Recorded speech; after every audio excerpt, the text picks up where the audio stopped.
Siempre se ha dicho que publicar un libro, lógicamente escribirlo primero y luego publicarlo, es como un parto, como tener un hijo. No importa que el parto lo tenga un hombre o una mujer. Y algunos grandes escritores nos han recomendado sembrar un árbol y escribir un libro. Don Miguel de Unamuno decía que ambas actividades las hacemos respondiendo a una vocación de eternidad que tiene el ser humano, porque de esa manera quiere mantenerse en la historia.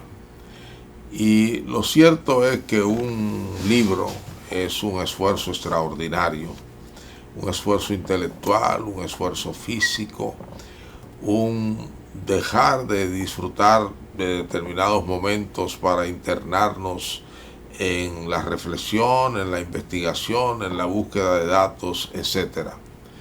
Hoy vamos a hablar en este programa de un libro que acaba de ser puesto a disposición del público y es la historia contemporánea, el número 1, Época de Sangre y de Terror, con un subtítulo que dice El terrorismo en República Dominicana.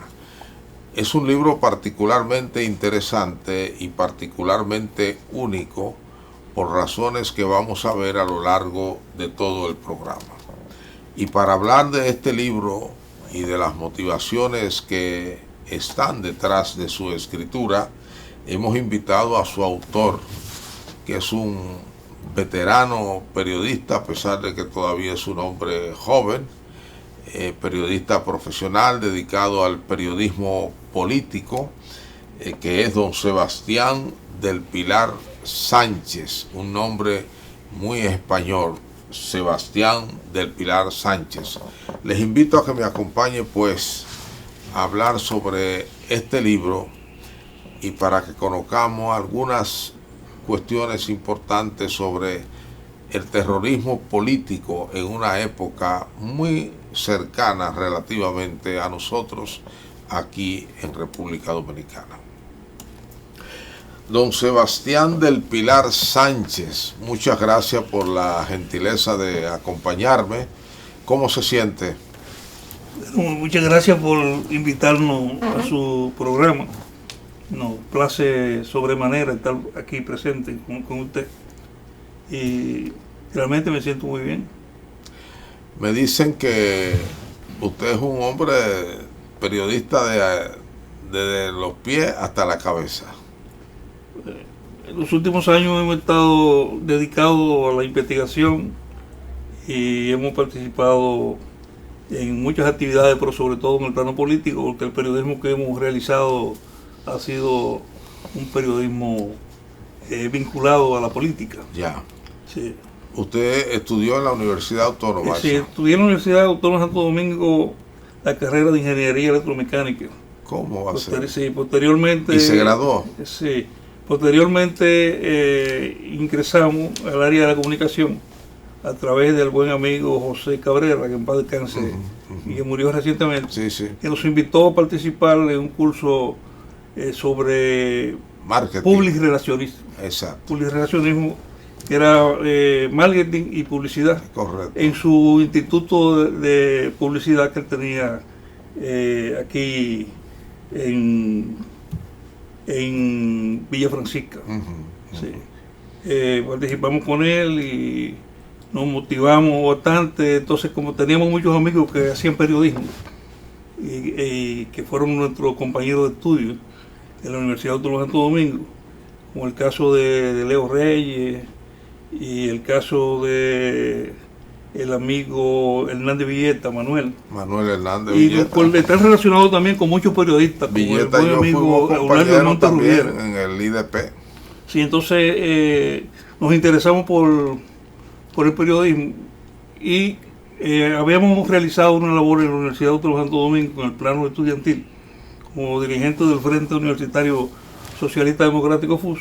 El FUS. Y participamos en el los programa tiempos de Atuey de Cans y de Fulgencio. Eso fue posterior a Atuey. Okay. Posterior a Atuey. Después de Atuey. Sí, entonces hicimos un curso en Costa Rica sobre prensa política. ¿En la CIEPAL? Sí.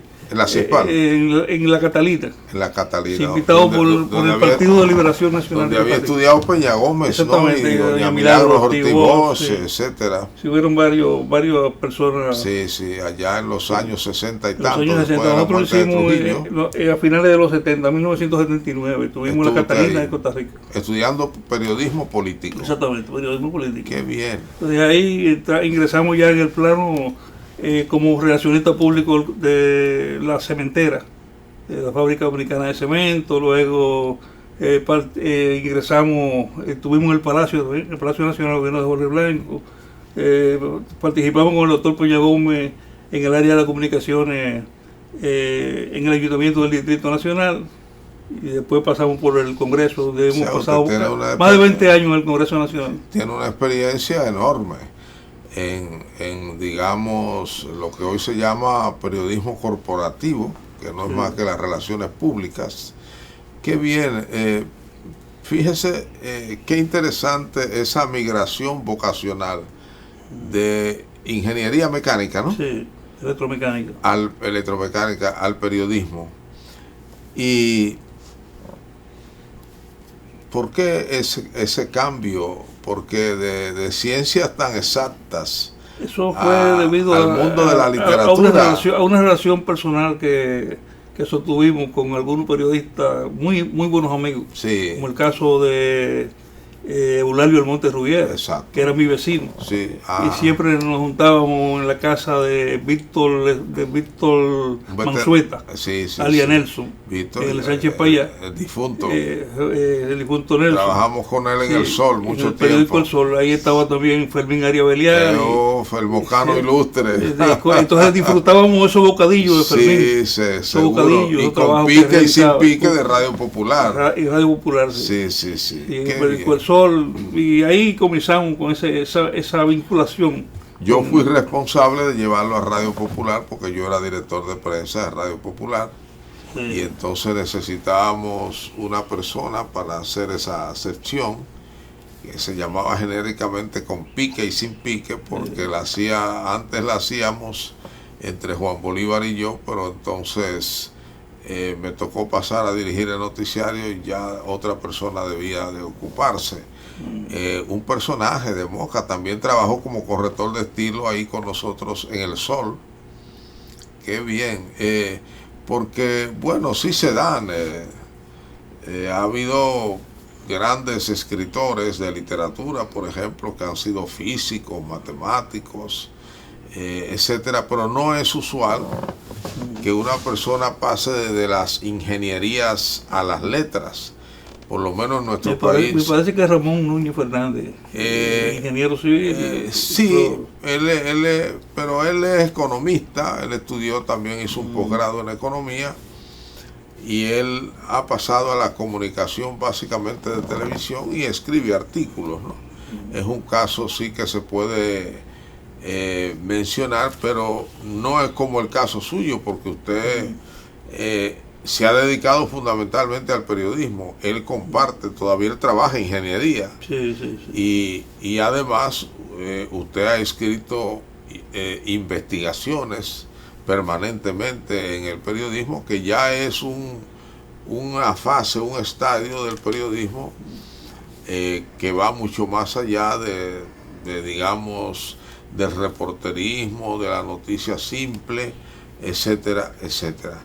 Bueno, pero dicen que uno necesita vivir para ver, y por lo visto usted le dio la espalda totalmente, se enamoró tanto del periodismo que le dio la espalda a las ingenierías. Sí, en los años, a finales de los años 80, comenzamos a escribir sobre el tema de investigación, pero comenzamos... Pero usted no trabajó periodismo propiamente en ningún medio, a no ser en medios políticos. Colaboraba en el periódico La Noticia, enviando artículos. Y en el periódico El Sol, y también en el Listín Diario. En el Listín Diario. Sí. Artículos de opinión política. Exacto. Exacto. Qué bien. Entiendo que tuvo muchos años. A finales de los años 80 publicamos un libro. Sí. Se llamaba Girones en las entrañas. Que Girones. fue Girones en las entrañas. Sí. Era un libro de carácter autobiográfico. Ok. Sí, estaba inspirado en una lectura que hicimos de un libro llamado Días de Infancia de León de Máximo Gorki. Sí. De Máximo Gorki. Habíamos leído La Madre. El gran autor de La Madre. Sí, que fue un libro... Un libro que engañó mucho que a los narra agentes, la historia a los agentes del socialismo, ¿verdad? Sí. Usted sabe la anécdota de que cuando había muchos presos políticos en La Victoria, llevaban camuflado en el libro La Madre de Gorki otras cosas para los presos. Entraban y sacaban. Y los policías revisaban y decían, pero a estos políticos sí les gusta leer sobre la madre. Parece que quieren mucho a su mamá. Ese primer libro de Girones en las entrañas estaba inspirado ahora no en La Madre, sino en Días de Infancia. Era un libro donde ese autor ruso, narró su niñez.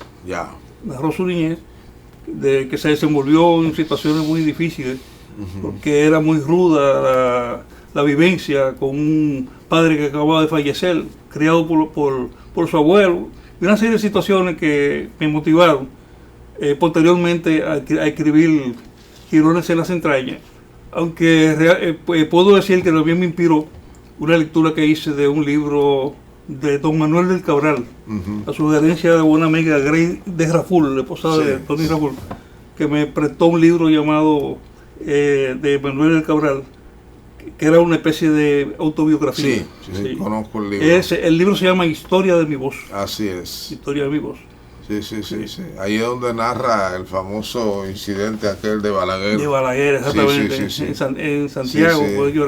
Exactamente, de la señora, del señor que no quiso tomar agua en su casa porque su hermana había sufrido de tuberculosis. En esa época era muy común en el país el sufrir de tuberculosis.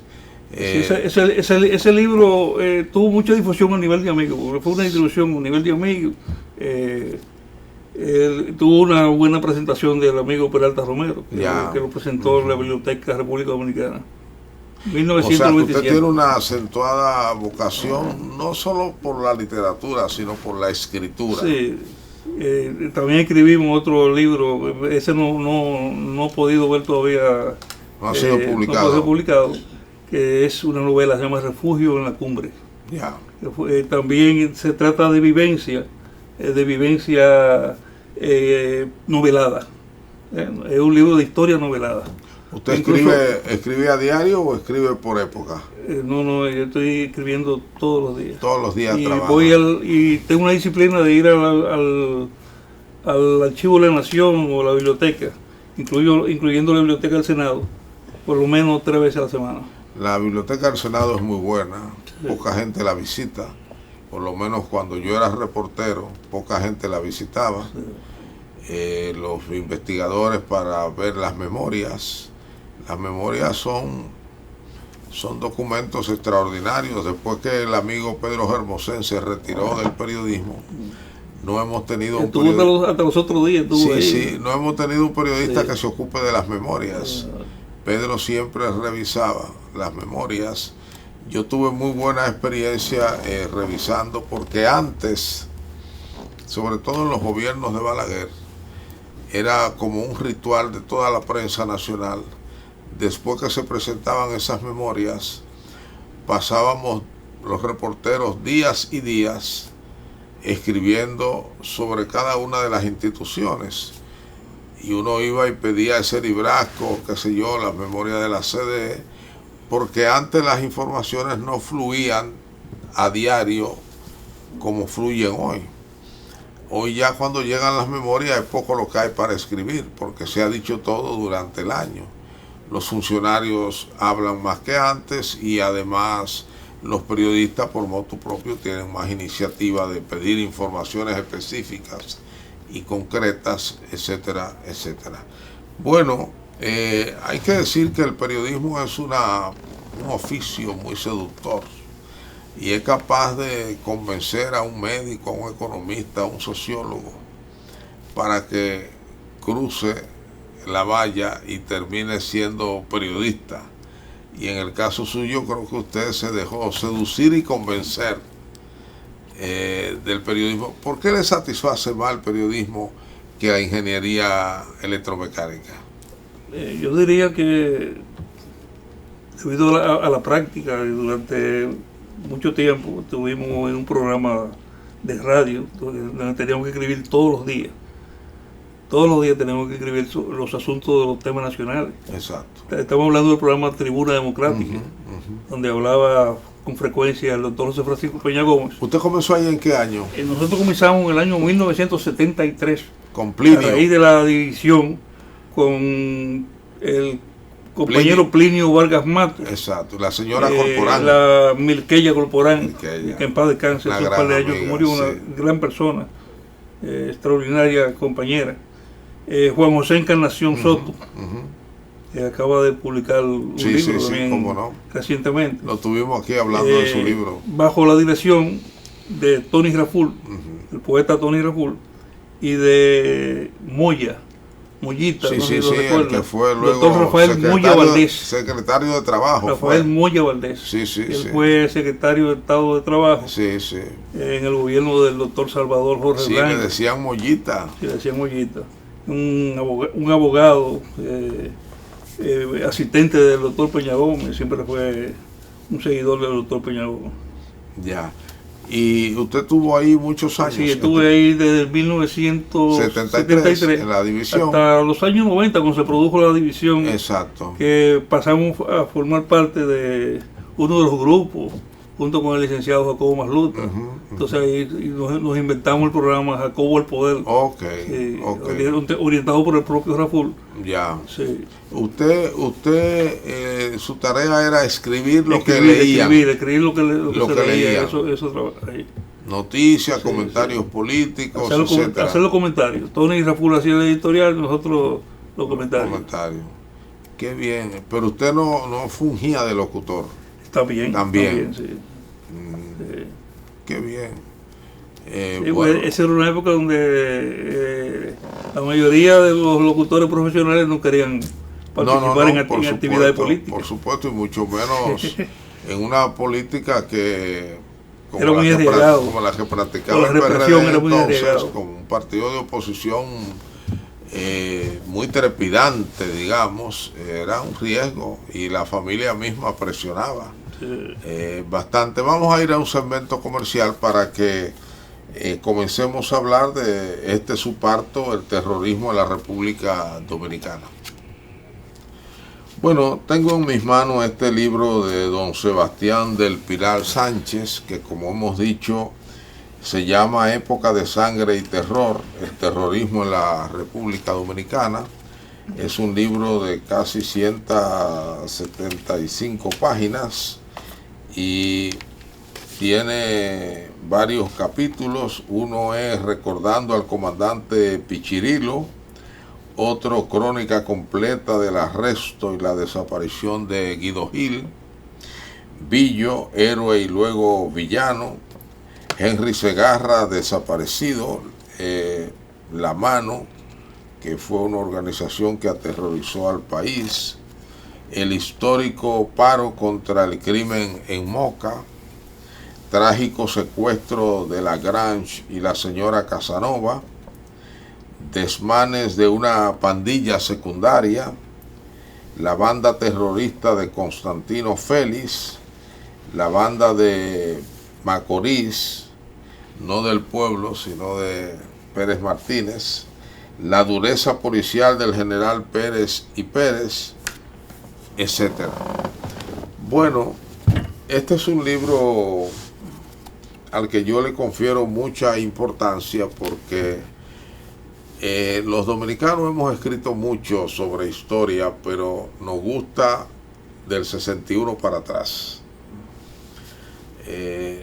los historiadores nuestros no les gusta incursionar mucho en la historia contemporánea, es decir, del ajusticiamiento de Trujillo hacia nuestros días, y don Sebastián sí lo ha hecho en la prensa, tanto en la prensa escrita como en el periodismo digital, y ahora lleva muchos de esos trabajos que son muy completos al papel periódico, al papel del libro. Primero, don Sebastián, ¿en qué momento comienza usted a interesarse por este tipo de temas y por qué vio como periodista ahí un filón para el trabajo y la publicación? En el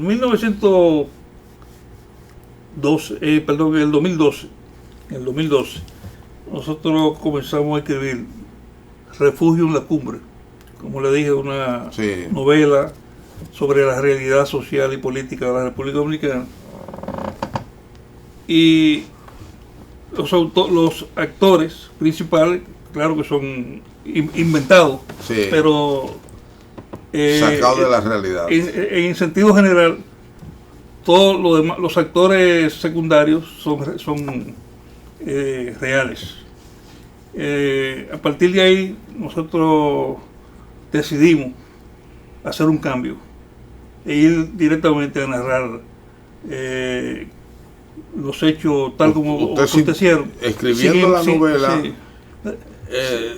le nació el interés. Al final de la escritura de la novela, me dije, pero es mucho mejor si tengo toda la información. En vez de hacer ficción. Hacer ficción vamos a hacer realidad. Ya. Eso fue con el 2012. Y comenzó, me imagino, a hacer un temario de los temas posibles. Exacto. Que son muchos. Sí, muchos. Comenzamos haciendo la historia. ¿Cuál fue el primer trabajo? El primer trabajo que realizamos fue la historia del Partido Revolucionario Dominicano, PRD, la llegada de Miolán al país, inspirado en un libro que publicó el amigo Stormy Reynoso Sical. Sí, como un libro muy completo. Un libro muy completo. Una cronología de los hechos históricos que acontecieron con la llegada al país de ese partido. Y hicimos esa historia. Luego esa no está publicada. Ya. También la historia de los acontecimientos que se dieron en el PRD con la confrontación entre los líderes, Juan Boy Peña Gómez, la expulsión de Casimiro Castro del partido, la situación de Casimiro Castro cuando fue quemado con fósforo blanco, la situación de Miolán cuando fue expulsado del PRD. Correcto. Escribimos un trabajo llamado Miolán el Injuriado, algo así. Tampoco ha sido publicado. No ha sido publicado. Lo publicamos ese lo publicamos en el periódico digital Al Momento. Okay. Sí, ahí lo publicamos. Sí. Y después hemos hecho una serie de publicaciones. Me imagino que esos trabajos, bueno, lo primero es que el insumo suyo está en la prensa. Sí. Eso lo hace. Y en la vivencia, por ejemplo. En el caso del PRD, ¿no? Sí, en el caso del PRD y también en el caso de la universidad. Exacto. Porque no correspondió ser dirigente estudiantil. Correcto. Nosotros fuimos parte del Frente Universitario Socialista Democrático FUS. Ocupamos la Secretaría General de ese grupo, que era periférico del Partido Blanco. Y esas experiencias decidimos narrarlas. Y narrando esas experiencias tuvimos que narrar también lo que fue el movimiento renovador en la universidad, quién fue Cayetano Rodríguez del Prado, correcto, quién fue Adrúbal Domínguez, y toda la historia universitaria del año 1961 hasta el año 1990. Don Sebastián, hay escritores, investigadores que recurren a las fuentes escritas, documentadas, o documentales más bien, y luego tratan de hablar con actores que queden vivos.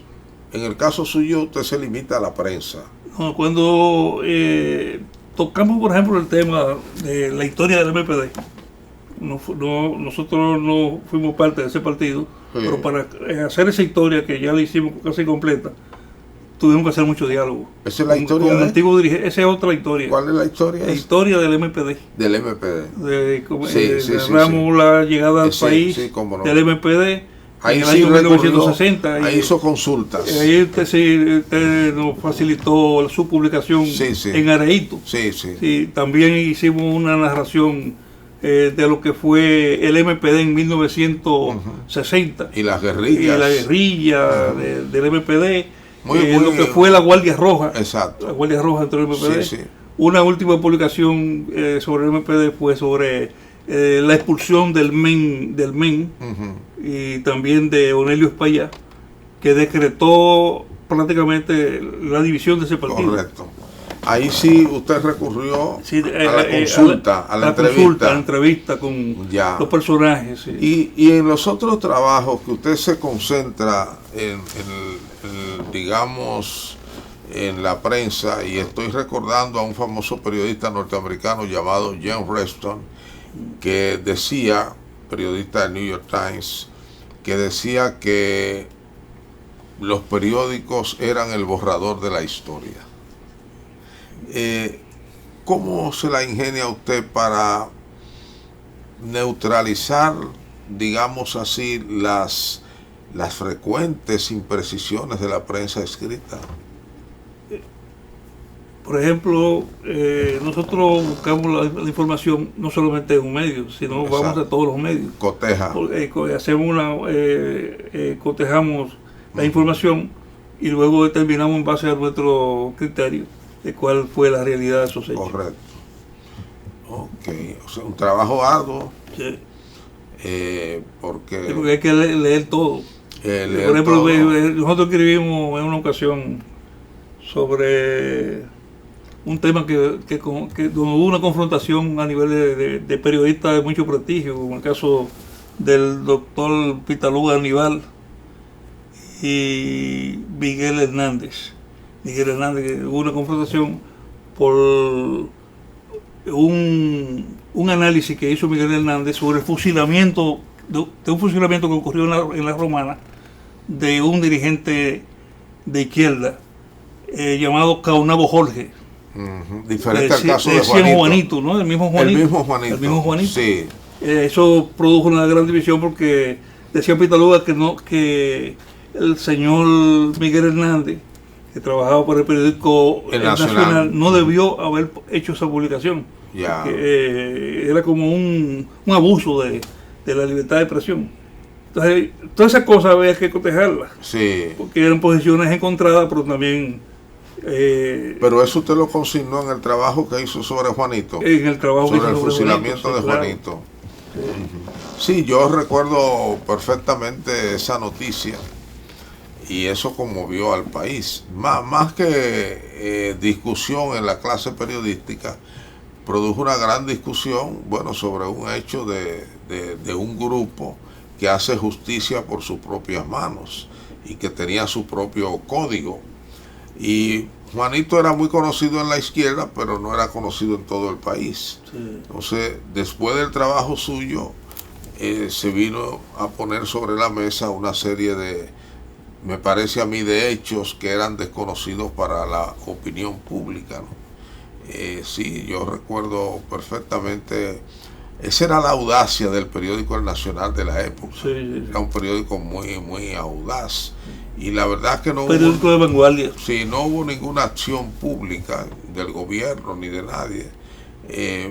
Posiciones así como la del doctor Pitaluga Aníbal y otras, incluso de periodistas de la misma izquierda o que simpatizaban con la izquierda, que entendían que eso no debía, ahí había una posición que querían obligar a Miguel Hernández que revelara la fuente. Exactamente. El fusilamiento, y decía, yo no puedo hacer eso. No podía, si bien en la época no había ninguna prescripción constitucional como la hay hoy sobre el periodista y la fuente, pero los periodistas se guiaban por el Código Penal, que sí manejaba el concepto de privacidad para los médicos.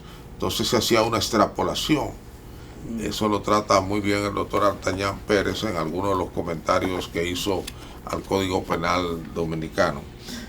Bueno, entonces usted se dedica mañana, tarde y noche a este tipo de trabajo.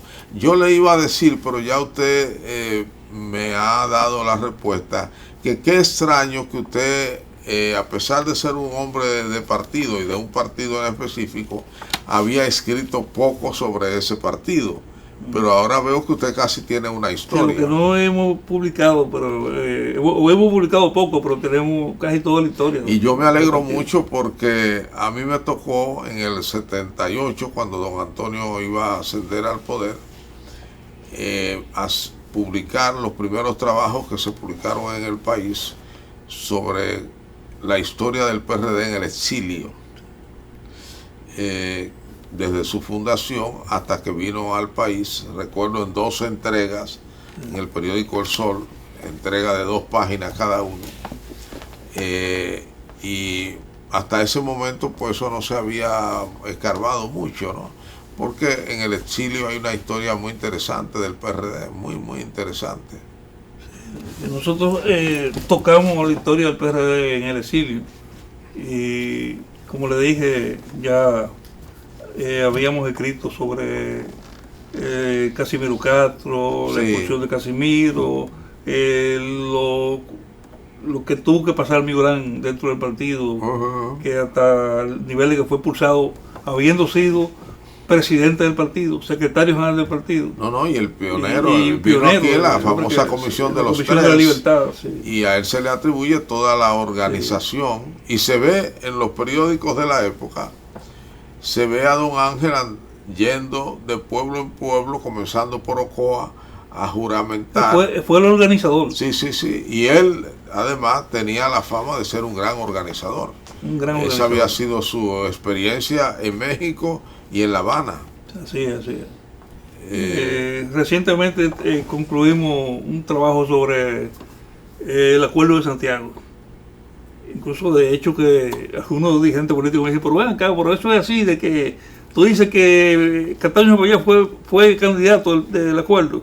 Yo sí, fue candidato. Cataño Cepallá. Ah, sí, como fue candidato. Pues es que la gente no se recuerda. Bueno, fue el primer candidato del Acuerdo de Santiago. Sí, también es que hay una generación que no vivió eso. Y como le dije, no está en libros. José Delio Guzmán fue precandidato. Exactamente, no conoce que José Delio Guzmán es una figura que llegó a ser senador de la República por la provincia de La Vega, un hombre de una gran influencia tremenda en el Cibao, y que fue uno de los que habitualló la guerra de abril de 1965, leyendo los alimentos que consumían los revolucionarios. Porque extrañamente el PRD, con tantos intelectuales, es un partido con poca historia escrita. Tiene más una historia oral que escrita, a pesar de que tiene buenas fuentes, tanto en los periódicos como en los discursos del doctor José Francisco Peña Gómez, recogidos en tomos. Sí. Pero bueno, Stormy hizo ahora ese trabajo, y también el otro aporte de, ¿cómo se llama? Gamundi Cordero, que hizo un extraordinario aporte. Y a través del periódico hoy vi algunas publicaciones de Rafa Gamundi. Y están los trabajos suyos. Y están los trabajos suyos ahora. Y Fulgencio, pero en el de Fulgencio contribuí yo, porque él me pidió hacerle ese trabajo cuando él era administrador de la lotería, sobre la base de lo que yo había escrito en el periódico. Sí, pero está firmado por él, obviamente, ¿no? Pero él fue un gran conocedor. De hecho, yo lo entrevistaba y yo lo llamaba el historiador oficial del Partido Revolucionario Dominicano, porque él se dedicó a estudiar con particular interés. Tenía unos amigos intelectuales que le ayudaban bastante. Sí. No, y él comenzó a buscar datos. Después han aparecido, por ejemplo, en el Archivo General de la Nación hay un cubano que ha escrito sobre los papeles del PRD allá en La Habana. Ya se conocen más detalles, etcétera. Bueno, vamos a otro segmento comercial. Bueno, ¿qué le lleva a usted a publicar este libro por fin? A decidirse a ir más allá de los digitales y más allá de la prensa escrita y recoger, darle, que es como darle perpetuidad a su trabajo y más facilidad a los investigadores que ir a los periódicos. Sí, ese libro sale a la luz gracias al buen amigo doctor Luis Almanzor González Canahuate. Un histórico del PRD. Que es un dirigente histórico del PRD que... ¿Él sigue en el PRD? No, él está retirado de la política desde el año 1986. Ya, y también escribió algo de historia del PRD. Sí, él escribió historia del PRD. Un libro. Sí, él se interesó sobre estos trabajos de los hechos de sangre y terror ocurridos en el periodo entre 1965 y 1970. Y también por otros trabajos que hemos realizado que él ha prometido publicar posteriormente. Ya. Sí. ¿Y usted piensa, tiene idea de cuántos tomos o según va surgiendo, tiene un listado de personajes? Eso va a depender del Almanzor. Nosotros tenemos una gran cantidad de escritos, dependiendo de cómo él... Bueno, pero podría encontrar otros editores. También, sí. Sí. Que se interesen en estos temas. Estos temas lo que necesitan son editores. Sí. Yo pienso que en principio deberían... No, yo le agradezco enormemente al Almanzor González Canahuate. Sí. Y no solamente por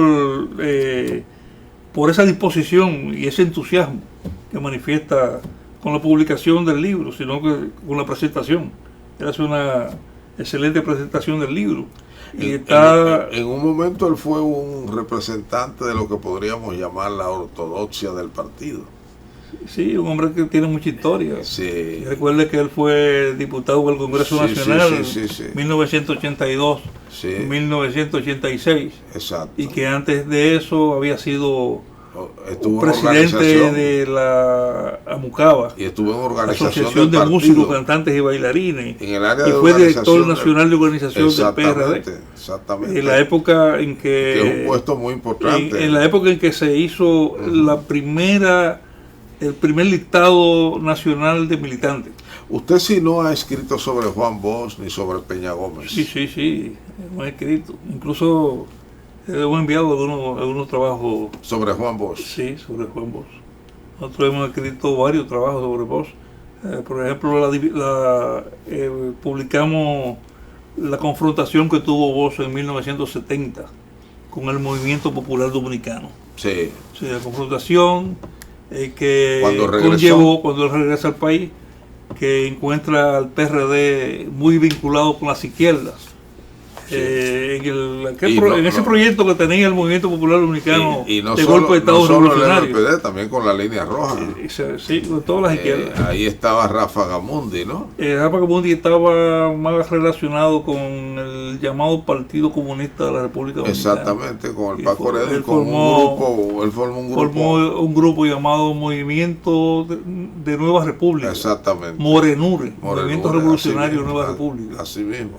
Sí. Pero que respondían al mismo esquema de una especie de infiltración de la izquierda dentro del PRD, aunque el vínculo de Peña Gómez era con el Moreno. Sí, nosotros hemos hecho sobre Bosch unos 5 trabajos. El golpe de Estado de 1963 lo enfocamos en un trabajo. Su paso como profesor por la Universidad de Río Piedra en Puerto Rico. Exacto. Hay un trabajo que hicimos llamado Bosch, profesor en el exilio. Ya. Así es el título, Bosch, profesor en el exilio. Pero en la universidad, él fue profesor en la universidad. En 1963, luego del golpe de Estado, él se fue a vivir a Puerto Rico. Exacto. Él había sido profesor ya antes en Costa Rica. Sí, en Costa Rica, en la escuela política. Exacto. Y por eso es que Jiménez Grullón lo acusa de ser en Puerto Rico él vinculado a la CIA. Él ofrecía conferencias. Exactamente, ahora sí, exactamente, como profesor invitado. Profesor invitado. Exactamente, sí, sobre la experiencia dominicana, ¿no? Porque después del tenía un contrato como conferencista. Sí, un contrato que había. Duró un par de años. Acuérdense que Félix Benítez Rezá era un gran protector de lo que se llamaba la izquierda democrática en América Latina, y Bosch fue el último adherente a nivel presidencial a ese grupo, y de hecho, bueno, Luis Muñoz Marín lo recibió en Puerto Rico con honores de jefe de Estado, ya aún habiendo sido derrocado. Y de esa experiencia del golpe sale Crisis de la Democracia de América en la República Dominicana, que es un libro fundamental en el pensamiento de Juan Bosch. Sí, nosotros hicimos un relato de esos hechos, de la presencia del profesor Bosch en Puerto Rico, el recibimiento que le hizo majestuoso, que le hizo Luis Muñoz Marín, y la recepción que recibió de los universitarios, correcto, de la Universidad de Río Piedra, y también su actividad política en el exilio, porque hizo mucha actividad. Él dirigió el partido desde Puerto Rico. Exacto, y además todas las actividades que terminaron con la guerra de abril. Sí, y como le dije, posteriormente hicimos un trabajo sobre la confrontación que tuvo el profesor Juan Bosch con la izquierda dominicana. La confrontación, él decidió dentro del PRD hacer una escuela política dentro del PRD, porque él decía que los PRDistas tenían poca formación ideológica, lo cual era verdad en ese momento, ¿no? Y entonces se le ocurrió hacer una escuela política y apartar al PRD de las ideas de izquierda. Quitarle las garrapatas al buey. En ese proceso de desgarrapatización, nosotros lo enfocamos en un trabajo. Y ese periodo tiene que ver, aunque pocos historiadores y escritores lo ven así, parte del esfuerzo de quitarle la garrapata al buey tenía que ver con el movimiento de Camaño, porque ya Bosch se había desligado de lo que Camaño quería hacer. Incluso le había ofrecido a Camaño la candidatura presidencial y él la rehusó. Pero él entendía, y parece que tenía informaciones fidedignas, de que en un momento dado Peña Gómez sí estaba un poco no convencido, pero que no veía mal el movimiento de Camaño, y dicen que por eso él precipitó, porque recuerde que su regreso al país él lo precipitó y quedó varado aquí él tenía varios años en España y Francia, ¿verdad? Entre Benildón y 66, 70, y París. 4 años. 74 años. Que fueron salió en noviembre del 66 y regresó en abril de 1970. Fueron años intelectualmente muy productivos. Ahí produce Composición Social, sus principales obras. Composición Social Dominicana, y de Cristóbal Colón a Fidel Castro. Cristóbal Colón a Fidel Castro, así, y la dictadura con respaldo popular, así mismo.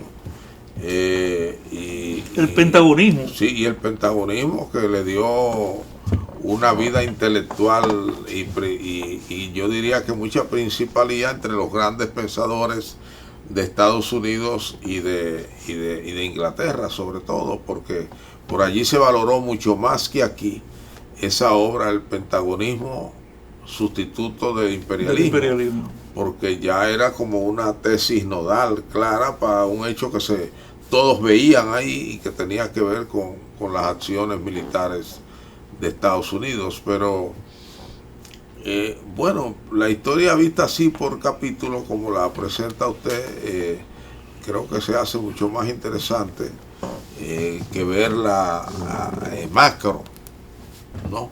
Y hay, como les decía hace un rato, usted también hace justicia a muchos personajes del partido que se han perdido, como dicen algunos, los pliegues de la historia.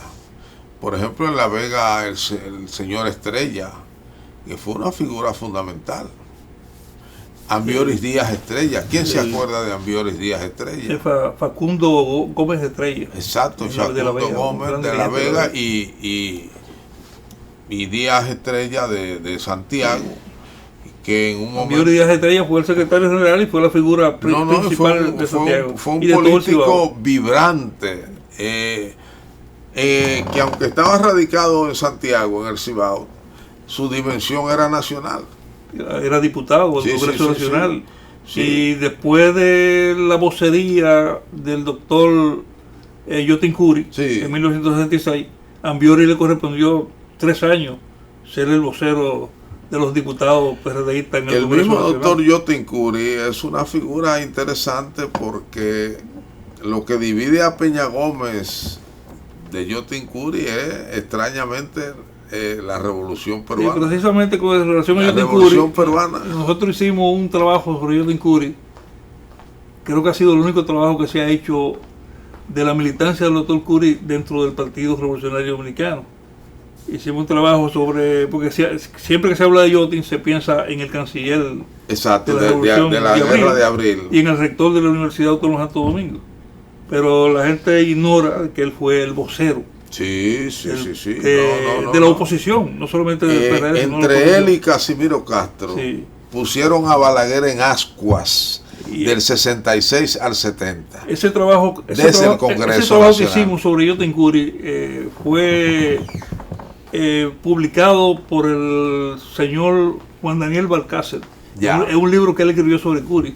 Qué bien. Nos pidió autorización para incorporar nuestro escrito dentro de su libro.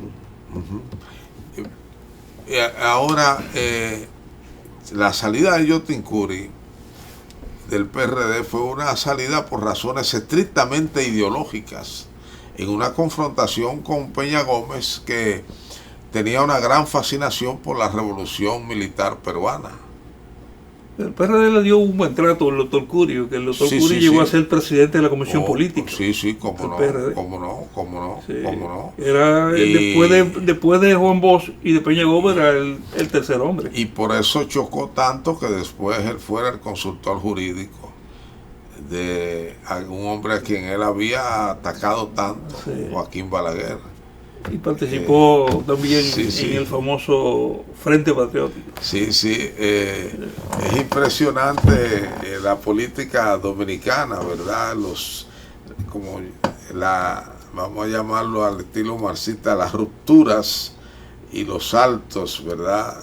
Que se dan en saltos en términos políticos, no dicho de manera peyorativa, sino de manera como se concibe en el marxismo, esas rupturas, verdaderas rupturas que significan saltos ideológicos, ¿no? Porque ese es un cambio muy drástico, y Yotin Curi es un personaje importante en un momento de la historia política del país, como lo es Casimiro Castro, que es un personaje que se perdió rápido en la historia, y la crónica periodística del 66 al 70 está llena de momentos estelares de Casimiro Castro, que era un gran orador, y lo que era un maestro de campo, pero era un gran orador. De Santiago los Caballeros. Era maestro en Santiago de los Caballeros. Así mismo, y por casualidad. De una familia muy humilde. Casi nadie sabe que mamá era la bandera. Casi nadie sabe que fue por casualidad que él fue senador por Pedernales. Sí, por casualidad. Que el virus de Santiago lo incorporaron en Tribuna Democrática. Y como hablaba muy bien y tenía esa facilidad de comunicación, y no había quien fuera candidato, y el PRD tenía poco para el sur, aunque en el sur estaba Buenaventura Sánchez Félix, correcto, y el amigo que usted me mencionó hace un rato, Luis Lembel Peguer, exactamente, eran dos figuras importantes. Casimiro se tiró la parte más lejana del sur y logró ser, en base a su oratoria, y así forjó su liderazgo. Y quizás por eso, o sin quizás, fue atacado como lo fue. Quizás el acto terrorista más cruel que se cometió, uno de los más crueles, en la época de Balaguer, porque usted quedaba vivo y los tejidos se le iban consumiendo. Así es. Por el napalm, un una sustancia sí, que nosotros solo, hicimos solo una crónica en completa Vietnam. de ese acontecimiento, una crónica que esperamos que en algún momento el periódico hoy pueda Publicar. publicarla. Sí, hombre, sí, yo creo que vale la pena dar a conocer a las nuevas generaciones, porque el tema de la historia es cómo las nuevas generaciones tratan de comprender la evolución de su país. Cada generación tiene el pecado de que cree que el país nace con él. Así es. Pero no es así. Y el otro tema es el del olvido. Yo pienso que no hay mayor injusticia que el olvido de gente que ha hecho contribuciones importantes a la patria en algún momento. Sí, coincidimos totalmente en esa tarea estamos de tratar de rescatar del olvido a muchos de los líderes nacionales que han sido olvidados, que merecen ser rescatados. Porque, como le digo, la historia es como por capas, las generaciones, ¿no? Y, por ejemplo, la muchachada que hoy tiene 15, 18, 20 años, ese mundo no existe. Y por eso, en términos ideológicos partidarios, le es tan difícil a los partidos tener seguidores en determinados estratos poblacionales, porque para un sector amplísimo de la población dominicana el PRD no significa nada, como tampoco el PRSC. Ha habido un cambio dramático en su pensamiento y en su línea de acción. Yo diría que lo único que conocen ahora es al PLD y al PRM. Y es una pena que los pueblos sean así. Y ambos partidos surgen del seno del PRD. Bueno, del PRD como el vientre del PRD ha sido prolífico. Sí. Porque ahí está Nicolás Silva, que es otro personaje. Y su esposa, doña Lucy. Doña Lucy. Y educadores ambos. Don Nicolás escribe los primeros documentos en 2 o 3 tomos, creo, muy valiosos para comprender la historia del PRD en el exilio. La historia del PRD hay que leer a don Nicolás Silva. Sí. Y el exilio es otro tema que no tiene historia. No se ha escrito aquí una gran historia sobre el exilio antitrujillista. Sí, así es. Creo que Juan Isidro Jiménez Grullón hizo cierto aporte. Sí, Jiménez Grullón, y él siempre hablaba de los archivos de Juanito. Juanito, no recuerdo el apellido, si era Valdés o qué, que eran, decía él, don Juan decía que, él lo cita mucho en algunos de sus libros, decía mucho que tenía el archivo más completo del exilio dominicano, y era un obrero que vivía en Nueva York. Yo lo llegué a conocer precisamente en la casa de don Juan Isidro Jiménez Grullón,